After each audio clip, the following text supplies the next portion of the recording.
This is Ryan and Michelle, and welcome to the Celebrate MarriageCast, where we hope to restore and reclaim godly marriages through honest and real conversations. And welcome to episode 32. Today we have a special author guest joining us. Yes. And Michelle, we've been so blessed to have really some of the best of marriage ministry in this space of marriage ministry. We've had the opportunity to interview Ted Cunningham, Shaunti Feldhahn, Dr. Kim and Nancy Kimberling. And today we have another tremendous guest for you, Gary Thomas. Gary Thomas is a best-selling author and international speaker whose ministry brings people closer to Christ and closer to others. He's the author of numerous books. I'm sure that you've heard of some of them. Has sold over 2 million copies, won numerous awards. Some of the books include Authentic Faith, Cherish, Lifelong Love, and Sacred Marriage. He's currently teaching pastor and adjunct faculty member at 2 different seminaries. Gary's speaking ministry has led him to speak in all 50 states and 9 different countries and on numerous national television and radio programs. And today, for the first time on the Celebrate MarriageCast. Gary, welcome to our show. Thank you. I'm so honored to be here. Would you tell us a little more about your family, wife, children, and maybe what hobbies you like to do? Well, my wife and I will celebrate our 40th wedding anniversary in about 6 weeks. So we're looking forward to that. We have 3 adult children, 2 grandchildren that really are the most adorable grandchildren in the history of the world. So We're loving that. I'm now a teaching pastor at Cherry Hills Community Church, which is south of Denver. We came here after spending about a dozen years in Houston, but we grew up and spent early years in the Seattle, Washington area. So we were kind of Northwest people. I really suck when it comes to hobbies. I like to run. I know you guys have done a couple marathons. Awesome. I've done a bunch of them, and that was really fun. And some of my bucket moments in life have been some of those marathons. So, and then we read a lot. And we're enjoying this time. We loved raising kids. We never looked forward to being empty nesters. But for our marriage, it's been some pretty sweet years. Cool. Very cool. That's awesome. So, Gary, I'll just ask you, Michelle and I have run a few marathons. Yep. What's been your favorite race you've ever done? Well, can I say 2? Sure. I tried for years to qualify for Boston. I finally got to do it 3 times, but the first time it really was a bucket list for me because I'd failed several times trying to get in there. I'm not particularly naturally gifted. I really had to work hard. I had to get my weight down. I had to do all of these things, and it lived up to the experience. And a lot of those bucket lists don't. So it was really special getting to do Boston. And then I think the second one was the Munich Marathon. Oh, wow. It ends in the same stadium where Frank Shorter won his gold medal. I think it was 72. Wow. So I was a 10-year-old, and I saw this guy with pencil arms running and winning the gold, and I thought, hey, I could be like him. He's got pencil arms. And so getting to run that race in Munich, which is one of my favorite cities in the world, and ending in that stadium really was a highlight. That was my 14th. Wow. That's so cool. That's so cool. So cool. I'll share with you one if you want to add one to your list. We did one on Catalina Island off the coast, California.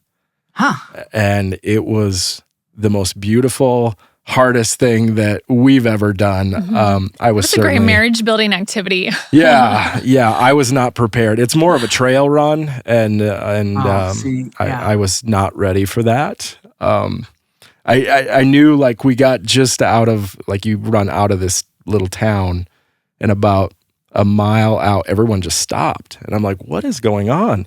They're walking up the hill because it's so steep. And I'm like, oh no, I'm in big trouble. We later realized that the vertical climb of the whole race was almost 6,000 feet, which is a mile. Goodness. So not only did we run 26.2 forward, we ran a mile up, which was crazy. But definitely a great mental game. I don't like to do trail runs as much because I only have one functioning eye, so that my depth perception is off. And I trip too much on those. Sure. So I like roads and wide trails. Flat. Yeah. Yes. I'm stumbling all the time. Me too. Yeah, Flat for sure. is good. For sure.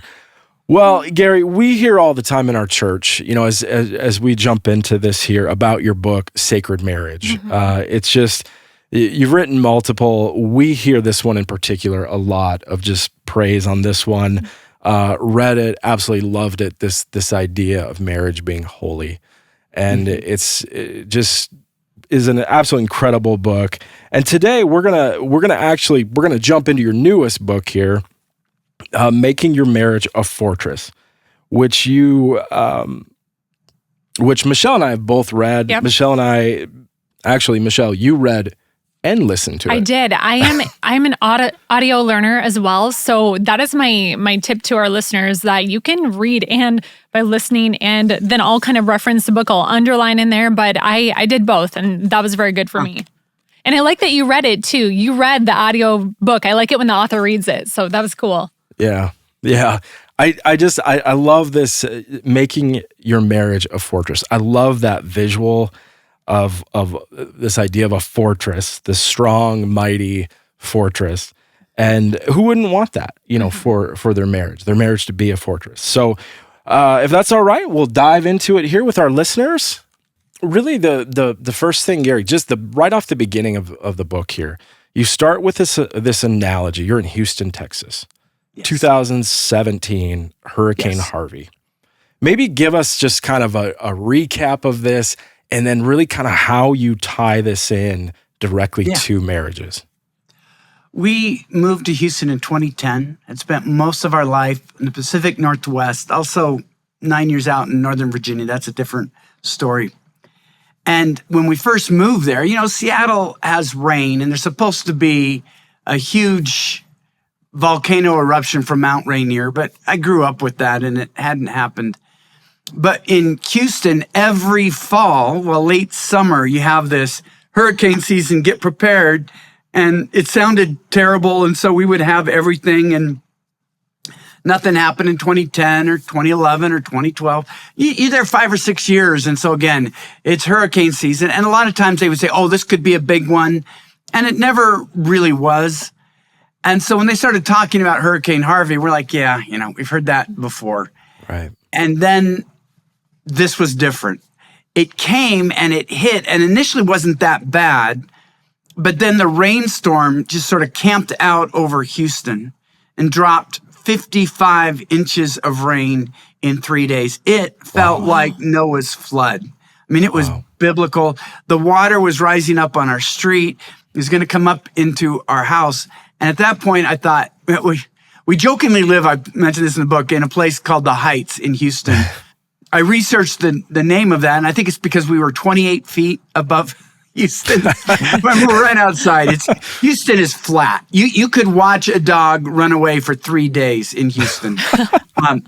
And so we thought, it's no big deal. And we were glad for those 28 feet. By God's mercy, our house stayed dry. But a lot of neighborhoods didn't. Thousands of homes were flooded. Over 100 people died. Billions of dollars of damage. So that one night when the water just inched up to our porch, I was starting to think, oh man, I got to do something. So I go into the garage, and I'm so pathetic when it comes to these kind of things. The only thing I could find was cardboard and blue painter's tape. We didn't even have real tape. I'm trying to find any way to keep water out, which it was useless at that point. It's only by God's mercy our house didn't get wet, because I always thought, everybody says the storm's going to come, but it doesn't come, and then it doesn't come, and then it just won't. And I think in marriage, we think the same thing. We hear of, they had financial crisis. Oh, but we won't. We've been to Dave Ramsey stuff, or they had an affair. Oh, that would never happen to us, or they had a medical crisis. Well, we're healthy people. And we see these storms all around us. The reality, you guys, is if you're married for a lifelong, there will be storms in your marriage. It's not a matter of if, it's a matter of when. We do not live in a world that's kind to marriages. Many things pull us apart. Physical things, sickness, disappointing things, spiritual warfare, temptations, all of those things seem to gather again to pull us apart. And so if we know the storm is coming, don't be like I was with Harvey, What do I have? I've got cardboard and some painter's tape. The same thing is recognize if my marriage is going to face a storm, what can we do ahead of time to be prepared? And so this book was different than my others. I'd written several marriage books of my own, Sacred Marriage, A Lifelong Love, Cherish, and some others. But this one, I went to couples who were very wise. I didn't want to just talk to couples who had had bad things happen to them, but really wise, godly couples who could share, okay, this is what we went through. This is what we did wrong. This is what we did right. And this is what we would say to people going through it. And pulled out all these principles for how when the world seems to be collapsing, one of two things will happen. The world will tear your marriage apart, or you'll learn to cling together to face the world's assaults. Because if your marriage falls apart when the storm hits, that's the biggest storm. That's a bigger issue than the storm. Yeah. So the whole book is how can you let these things draw you together? And I was just so excited to release this because these are just wonderful couples I want the world to get to know. Yeah.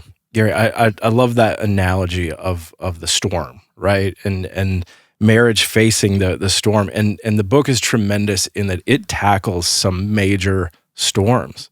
You know, everything from busyness in life to intimacy, to finances, to even faith, you know, to look at those things and the fact that storms will happen. There's a quote in the book that I love. When hurricanes hit, one of two things will be true for you relationally.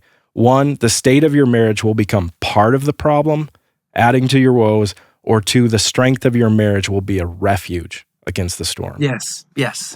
I love that. I love that quote in the book. And I love this analogy. It's so good.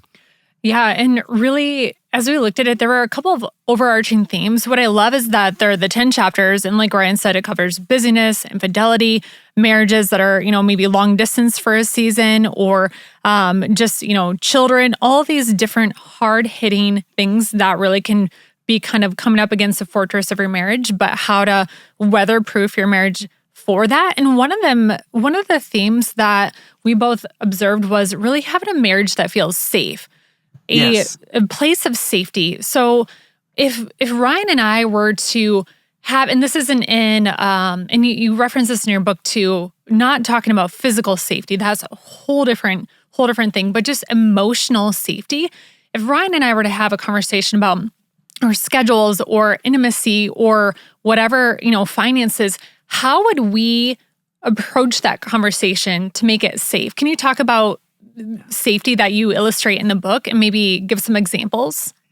Yeah, I think there are three couples where safety comes up and it's pretty powerful. And just the undergirding of this, the foundation is there's no intimacy without safety. It's why I know we're not talking about physical or emotional abuse. They obliterate safety. There's no possible way of building an intimate marriage if one spouse is feeling threatened by the other. But they're more subtle forms of safety. We talk about Deborah and Jonathan, who had 4 children, which can really pull you apart. It's a great blessing. But I love what Les Parrott says.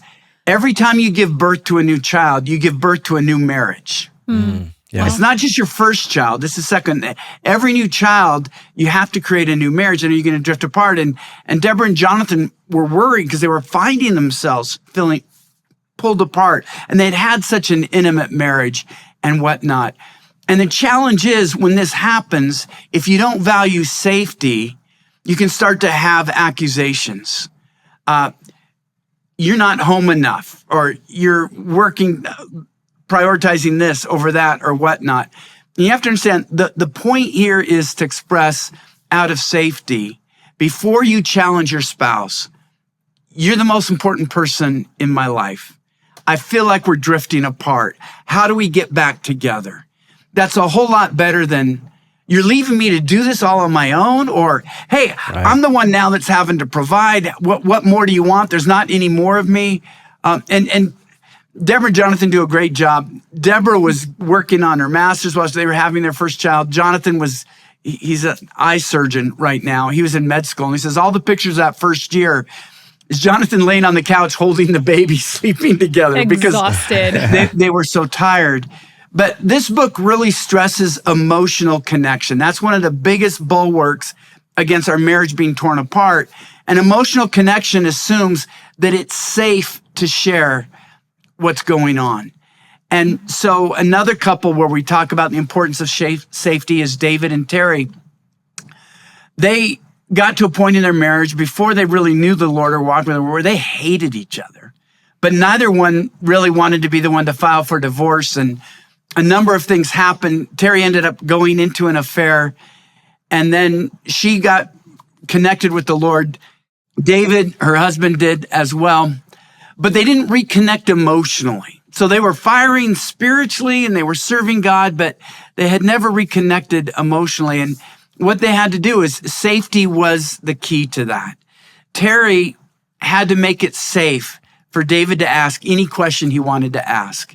And instead of saying, why don't you trust me? Or, well, it was right for David not to trust her. She had broken his heart. She had cheated on him.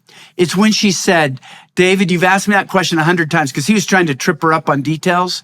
She goes, but it's my fault. You're suspicious. I will answer it 100 times. I just want you to know I'm so sorry. And I'm an open book. You can ask me anything you want. Because often I find it, and guys can really do this when they cheated on their wives, like, why aren't you over this? And I'll say to them, well, she may never completely get over this. And part of your repentance is having empathy for her as she works through it. And Terry had that for her husband. Okay, I created this situation. And it was out of that safety that they were able to put the marriage back together. Another big thing, a couple we talk about, is Barron and Christina. Barron is a military chaplain. He and Christina have spent over 2 years apart as he's been on deployments. Now, for some, it might not be the military. It might be business travel or whatnot. But what I love about them in making their marriage a fortress is being apart forced them to deal with some of the scariest issues, which for Barron was sexual temptation on the road. We're apart. What does that mean? And for him, safety was, they realized as a couple, okay, this is our issue, not just mine. How do we face this together? How can he and Christina connect? And you got to share. It's very vulnerable to share. I feel vulnerable because I'm away from you, and can we do this? And am I going to be rejected? Or all of those issues. And all of these couples found that ultimately emotional connection had to be built on this safe environment where it's safe to share your temptations. Barron found a lot of soldiers didn't want to share their temptations with their wives or wives with the husbands because, well, I don't want to scare them or whatnot, which meant they faced their temptations alone, which meant they were far less successful in beating back the temptations. So it's really focusing on making your marriage a safe place to share your hurts, your failures, your past, and let them know, I'm here for you. We're committed 100%. Divorce isn't on the table. Out of that, how do we build the new intimacy? I love that. There was a quote in the book that said, as long as couples remain emotionally connected, their marriages can survive until they find a way around their differences. And I feel like that's what you just illustrated there, is that keeping that landline, that phone line open of emotional connection and paving the way to really talk through those big situations. Dr. Joyce Skarka has done a lot of research on women and sexual shame, and I talked to her for this book. And she talked about how crucial it is, how healing marriage can be for women. Often it isn't because the women feel shame. Only guys are supposed to fall in this area, right? And one of the things that made it such a healing place on the positive sense is when the wife felt safe to share with her husband, and the husband learned to respond sensitively, that his initial response is so key. And if she feels like, I'm not leaving you, this is a safe place, I'm with you in facing this, that's what creates such a healing marriage. And that's what I love about this concept. Yeah. We all enter marriage beaten up. And you guys, that you both mentioned, there are a lot of hurts you had to deal with. So let's just get over that. I'm not perfect. You're not perfect. but how in a safe way, with the gentleness and graciousness of Christ, who loves us in the midst of our sins. How can we find our way back to forgiving each other, loving each other, and being vulnerable to each other? Yeah, that's so good. I mean, we say this all the time. I'm a big sports guy, but so like, but this concept of we're on the same team. Yes. And it's yes. like you need to be able to share with your teammate, in order to, if you want to accomplish any goal or anything, like you have to be on the same page. I can't be running a different play than Michelle. Right. Like we have to be running the same play or it doesn't work. Right. Yeah, it's so good. So Gary, the other thing, just as we were going through this and reading this book, the other really big theme that we picked up on is this idea of you and your spouse may have different answers. Yes. Oftentimes we get stuck in this, I'm right. Well, if I'm right, then Michelle must be wrong. When in reality, that the right answer probably is somewhere in between. Would you be able to maybe walk us through this? What does this look like? Maybe walk us through what does a compromise look like? One of my favorite couples that I talked about, I mean, they're all my favorite couples, but is in the early chapters is Daryl and Stacy. Stacy came from a broken home. And so she just felt safe with Daryl. He was a bodybuilder. Ryan, he could bench press 400 pounds. I don't know how much you can get up. That's Not that much. I'll just say that. 350 more than I can get up. And he lit up the room. He was solid in his faith. And she thought, okay, this is the guy because I feel safe. 3 years after they got married, he's diagnosed with MS. And it kept progressing. And I knew them through the years where he went from walking to using a cane, to using a walker, to using a wheelchair, and now with a scooter. And they both had to process this. I mean, what do you do when the reason you got married is blown to bits? Yeah. Daryl wanted to be married to protect Stacy, to help her heal, to be there for her. Stacy married Daryl. She wanted a man who was safe, who could provide in all of this. Daryl hasn't been able to carry in the groceries for a couple decades. And so what happens? Now, they approached it differently. Daryl is a classic glass half full. And so when the diagnosis came through, this isn't a big deal. I'm going to get through this. I'm an athlete. And he started working out even more till the doctors told him, Daryl, you're making the situation worse. Your body can't recover. You've got to look at this realistically. Stacy looked at it glass half empty. This is a tragedy. This is terrible. This is when the reality is they were both wrong and they were both right. Yeah. Daryl needed some of Stacy's pessimism, not pessimism, but reality. Right. This is a big hit. This isn't something you just pray away. This is something you have to address. But Stacy needed Daryl's optimism that we will get through this. And something Stacy said that I will never forget. It's amazing that she could say this is they're, I don't know, maybe 25 years into this, and they're at a dinner. Daryl's now in a mechanized chair, and they have to go home early. Daryl doesn't do well if he's not in bed, before 9. But she said, I'm looking at it, so we're laughing, we're having a good meal, and I said to myself, Stacy, your worst fears came true, and life is okay. Wow. You and your husband love each other. You're having a good time with friends. And then she said, and this is what hit me, my fear of MS did more damage to our marriage than MS did to our marriage. Wow. And that's where, at this point, when you face these issues, if a child rebels or a child dies, you will grieve differently. The husband will grieve differently than the wife. The wife will grieve differently than the husband. Learn from each other. Don't judge each other. You may face finances differently. Going back to safety, it doesn't help to accuse each other. Why couldn't you earn more? Why didn't you see this happening? Why did you spend so much? But recognizing, okay, we're in this together. How can we learn from each other to do this? And here's the thing. I hated conflict when I got married. I thought if I married the right person, there wouldn't be conflict. Now I understand that conflict is an opportunity to understand my wife's fears, beliefs, hopes, and values. And if I look at conflict as an exploration, okay, this is why this motivates you. This is why this terrifies you. This is why this disappoints you. Then I can use conflict to get to know her, and we can become closer to each other. So there will be times when you have a different view. My counsel is two things. First, learn from the other person before you judge them. We're always convinced. Daryl thinks, yeah, the godly man, optimistic. He has faith. Stacy thinks the godly approach is to be realistic and to plan and to recognize. They were both right and they were both wrong. The second thing I found is often ask your spouse how much this matters if you can't agree. Is this a 10 to you or a 2?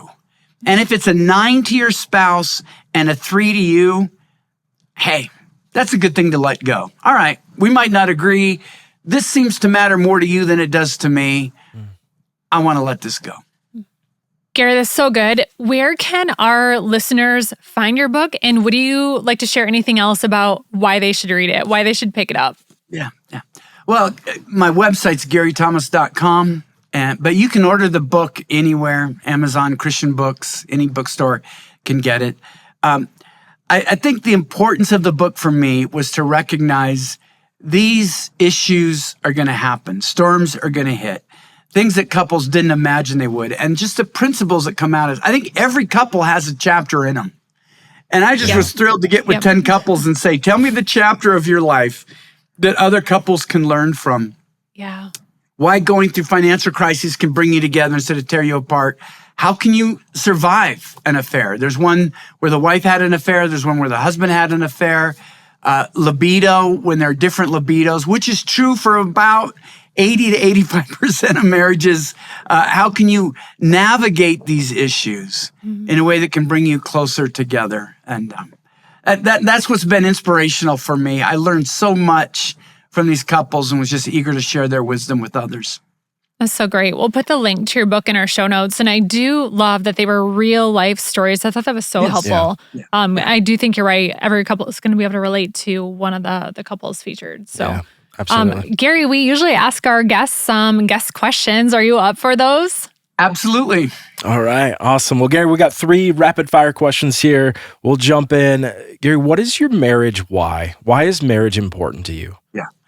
That's the easiest thing for me. My wife rolls her eyes because she says sometimes it's possible to quote a sermon without using Matthew 6:33, but it's really hard for me. Matthew 6:33 is seek first the kingdom of God and his righteousness.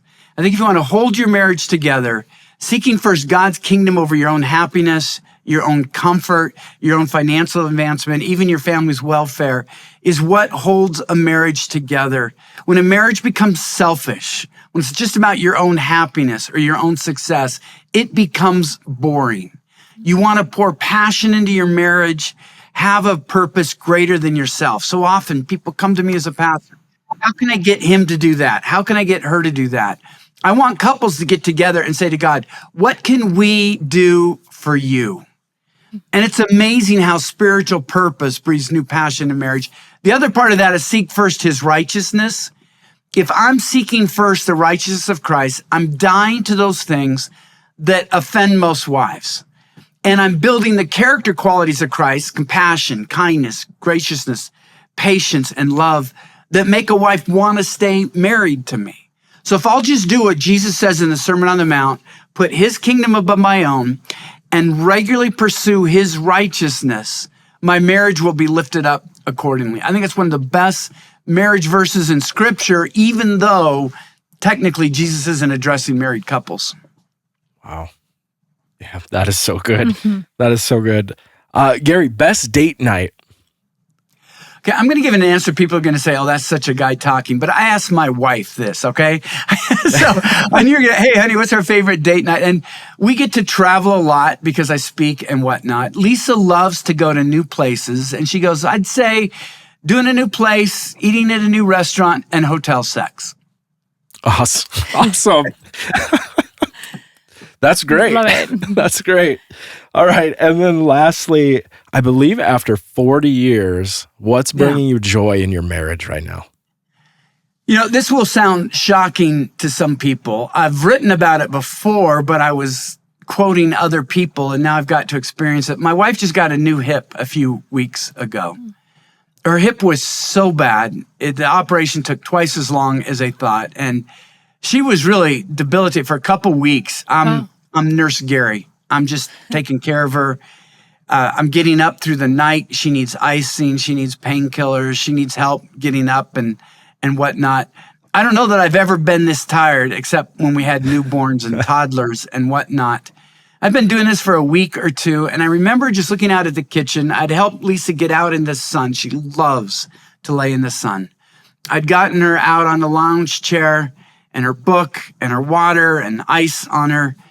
And I'm just looking through the window, and I just overcome with emotions for her, thinking how I love that woman.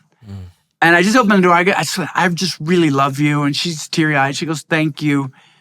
And I always talked about how in God's view, and I believe this is true, feelings follow love. In the world's view, I'll love if I feel for you. And I think the biblical view of love, the feelings will follow if you love. And I was just serving my wife. I was loving my wife. And it flooded my heart. And I've written about how that happens if you look at love. And so I would say, if you want to fall in love with your spouse again, instead of judging them for what they're not doing, double down on what you are doing. Now, as always, this is particularly dangerous device if you're in an abusive marriage. We're not talking about when you're married to an addict or an abusive person when different dynamics apply. But in the normal everyday marriage where you just get frustrated with each other and whatnot, I found doubling down on love and service, it awakens your heart, it refreshes your affection. And I was glad because I wrote about this 10 years ago. As they'll say, this is true. Love your spouse and your love will grow. It's a great way to renew your affections. Double down on loving your spouse. I wrote in a book for wives, Loving Him Well. This one woman was really frustrated in her marriage, and she was praying about it, and God gave her a question, and she said, God, that is the last question I ever want to ask my husband. But God was insistent. And so she went to him and said, what am I not doing for you that you want me to do for you? And the reason it was so hard for her to ask the question, she thought, there were 10 things I thought he should have been doing for me, and he wasn't. And for God to have the nerve to say, I ask him, what do you want me to do for you that I'm not doing? It changed her marriage. Wow. And I think it's the same principle. We can feel bitter and left out. We choose service first. Again, not talking about addicts, not talking about abuse, but in normal marriages, we choose service first. We double down, and it often renews our own affection and then invites our spouse to ask us, which is what happened with that woman. Wow. We become other-minded when we're then serving and giving, and then we go through that tough season together and come out stronger. That's so good. So good. Gary, thank you so much for being our guest on the Celebrate MarriageCast today. This has been so helpful and such an important topic. So thank you for sharing your book with us. Well, thank you for having me. It's been an honor. For our listeners, we want to say thank you to you as well. Thank you for tuning in today. Please like, subscribe, share. That all helps us so much. And if you'd like to give feedback on the impact, we have a number you can text. Check out the show notes. We'll have Gary's book in there as well. If you need additional help or marriage resources, you can find us at celebrate.church/marriage, and have a great week.